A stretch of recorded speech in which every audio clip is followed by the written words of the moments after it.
প্ৰথমে সকলোকে নমস্কাৰ জনালো লগতে আদৰণি জনাইছো মোৰ চেনেলৰ অন্য এটা ভিডিঅ' মাজলৈ বন্ধু বান্ধৱী সকল আজি মই যেটো ভিডিঅ' প্ৰস্তুত কৰি আপোনালোকলৈ আগবঢ়াইছো বিশেষকৈ মহিলা সকলৰ বহুতে লাভদায়ক কিছুমান মহিলাই ঘৰতে এনেই থাকি আমনিও পায় বা ধৰক মোবাইল পিটিকিয়ে দিনটো পাৰ কৰি দিয়ে তেনেকুৱা মহিলা সকলে যদি প্ৰথমৰ পৰা শেষলৈকে চাই বহুত কথা জানিব পাৰিব সেইবাবে আমাৰ মহিলা সকলৰ বাবে আজি মই এটা ব্লগ আগবঢ়াইছো এই ভিডিঅ' ক্লিপটো হৈছে ৰাতি 10 বজাৰ মই ৰাতি 10 বজালৈকে কেতিয়াবা 11টা বাজেহে বাৰু মই দোকানত বহো সকলো কৰ্মচাৰী ব্যস্ত হৈ আছে এয়া এতিয়া মই মানে কাস্টমাৰ পৰা পইচা লৈ আছো গুগল পেত পইচা দিছে আৰু তাৰ পাছতে মই দোকানৰ পৰা আহি ঘৰলৈ আহিলো আহি পেলাই অনলাইনত চিচাৰৰ বয়াম কিছুমান লৈ থৈছিলো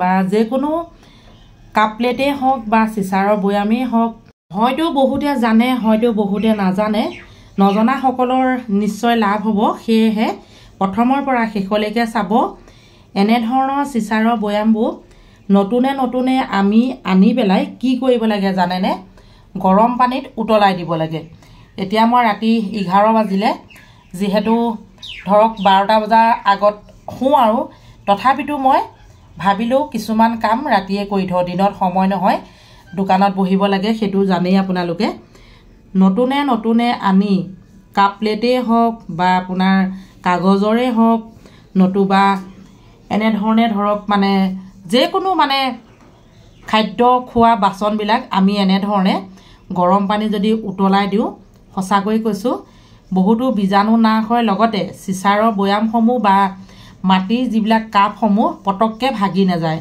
সেয়েহে ভাবিলো অকনমানি এটা ভিডিঅ' প্ৰস্তুত কৰি আপোনালোকলৈ আগবঢ়াও ইতিমধ্যে মই দুটা তিনটা এনে ধৰণে লৈ পেলাই একোৱা জুই ধৰি ললো গৰম পানীত উতলাই দিলো এয়া চাওক আপোনালোকে এনেকৈ কৰিবচোন যিসকলে নাজানে চিচাৰৰ বয়ামবোৰ এনে ধৰণে যদি উতলাই দিয়া হয় তেনেহলে বহু দিন লাষ্টিং কৰে হেতু কথা আগতে মোৰ আইতাহঁতি কৰিছিলে মাহঁতি কৰিছিলে সকলো মনত আছে বা তেতিয়া পাই মই জানোই এই ৰাতিখন কেমেৰাত বন্দী কৰি আপোনালোকলৈ আগবঢ়াইছো যিসকলে নাজানে নিশ্চয় উপকৃত হ'ব নতুনকৈ যদি কোনোবাই চাই আছে চেনেলটি সাবস্ক্ৰাইব এটা কৰি থব দেই এই আসক এতিয়া অকমান দেই উতলাই দিয়া পাছত ঠাণ্ডা হ'বলৈ দিছো তাৰপা সাবুন দি ধুম আৰু এটা ভিডিঅ' এফালে মই অকমানকে প্ৰস্তুত কৰিছো নহৰু পিয়াজ যিসকলে কেঁচা নহৰু পিয়াজ খাবলৈ বেয়া পায় বা খালে মুখখন গোন্ধায় তেওঁলোকৰ বাবে সহজ হ'ব সহজ কেনে ধৰণে হ'ব চাই থাককচোন এইবোৰ বিভিন্ন ধৰণৰ আকৌ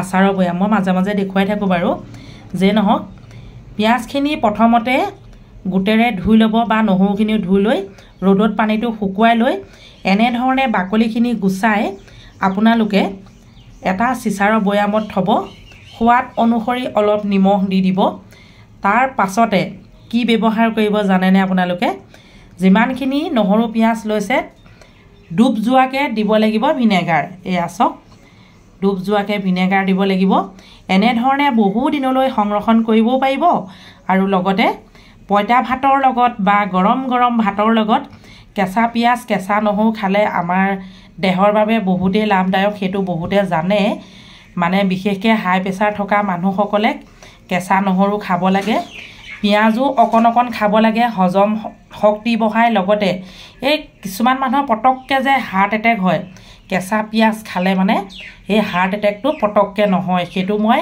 এজন ডক্টৰে কৈছিলে আৰু এই ভিডিঅ'টো মই ফেচবুকত পাইছিলো 1 বছৰ আগতেই আজি ভাবিলো মই নিজেও কৰি চাও আৰু লগতে আপোনালোকলৈও আগবঢ়াও মোৰ যিসকল দৰ্শক আছে তেওঁলোকে নিশ্চয় উপকৃত হ'ব সেই বুলি ভাবিয়ে আজি ৰাতিখন ভিডিঅ'টো প্ৰস্তুত কৰিলো আৰু যেটো আজি মই ভিডিঅ' আগবঢ়াইছো 2-3 দিন মানৰ মানে কালেক্ট কৰি পেলাই আপোনালোকলৈ আগবঢ়াইছো চাওকচোন আপোনালোকৰ নিশ্চয় পছন্দ হ'ব প্ৰথমৰ পৰা শেষলৈকে সুন্দৰকৈ দেখুৱাই দিছো আপোনালোকে চাই গৈ থাকক আৰু যদিহে ফেচবুকত চাইছে চেনেলটি ফলো এটা কৰি থব যদিহে ইউটিউবত চাইছে তেনেহলে সাবস্ক্ৰাইব এটা কৰি থব কাষতে থকা বেল আইকনটো টিপি অল কৰি থব আহক তেনেহলে আগবাঢ়ি গৈ থাকো আপোনালোকও চাই গৈ থাকক আৰু বহুত মানুহে কয় আচাৰবিলাক বনালে ভেঁকুৰে ধৰে।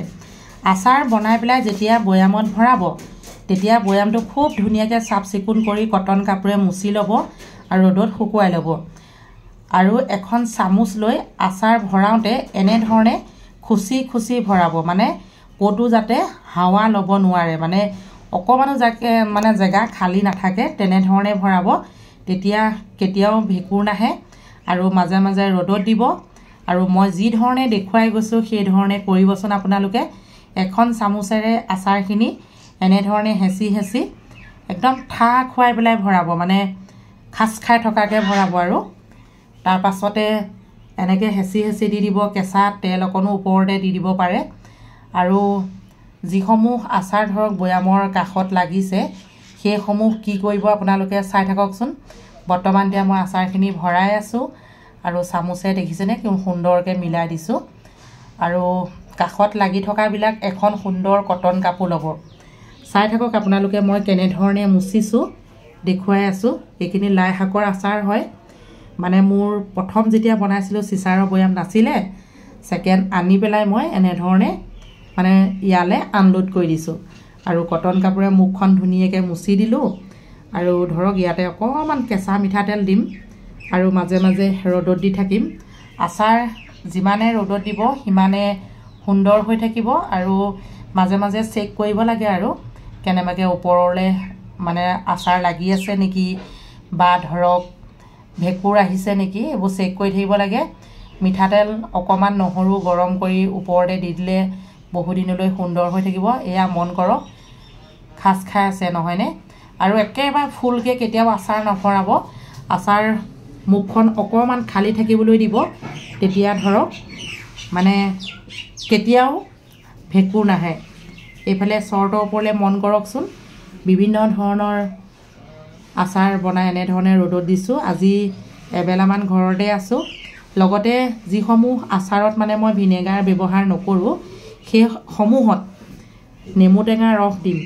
আৰু নেমু টেঙা আচাৰ বনাই আছোঁ বাৰু, সেইটো ভিডিঅ' পাছত আপোনালোকলৈ আগবঢ়াম। আৰু বাকী যিমান আচাৰ আছে সকলো আচাৰ চিচাৰৰ বৈয়ামত ভৰাবলৈ চেষ্টা কৰিছোঁ। যদিহে ভিডিঅ'টো চাই ভাল লাগিলে লাইক কমেণ্ট কৰিব। আজিলৈ আহিছোঁ, বাই বাই।